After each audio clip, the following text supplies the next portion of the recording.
High, এখন বাজে সকাল 10টা আর আমার আজকে সিভিলে ডিউটি। আমি তো রেডি হয়ে নিয়েছি, চলো তোমাদের সঙ্গে শেয়ার করি আমার একটা ছোট্ট পাউচের ভিতর কি কি থাকে। তো ফার্স্ট আমি এইটা নিয়ে নিই, জলের বোতল। আর টিফিন আমি আজকে বাইরে থেকে কিনে নেব।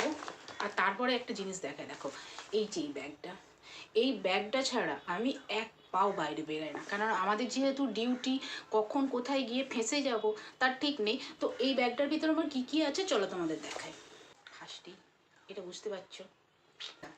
এটা দেখো, এটা একটা ছোট্ট বডি লোশন আছে, হ্যান্ড ওয়াশ আছে, এটা একটা বডি ওয়াশ আছে, একটা বডি মিস্ট আছে, একটা ফেস ওয়াশ, একটা চিরুনি, একটা ছোট্ট মিনি আয়না। এই আয়নাটা দেখেছো আমি শ্রাবণী মেলা থেকে নিয়েছিলাম।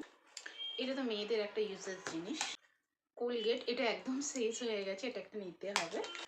ব্রাশ, টাং ক্লিনার, এটা হচ্ছে একটা কন্ডিশনার, এটা হচ্ছে একটা শ্যাম্পু, আর এই যে একটা হচ্ছে ময়শ্চারাইজার, একটা সানস্ক্রিন, আর এটাই আছে একটু পাউডার, আর এটাই আছে, এটা একটা কিছু হ্যান্ড ক্রিম টাইপের কিছু একটা হবে আর কি। কিছুই খুব কাজের জিনিস। তো চলো এবার তাড়াতাড়ি করে বেরিয়ে পড়া যাক, কারণ অনেকটা দেরি হয়ে গেছে। আমি একদম রেডি। টাটা।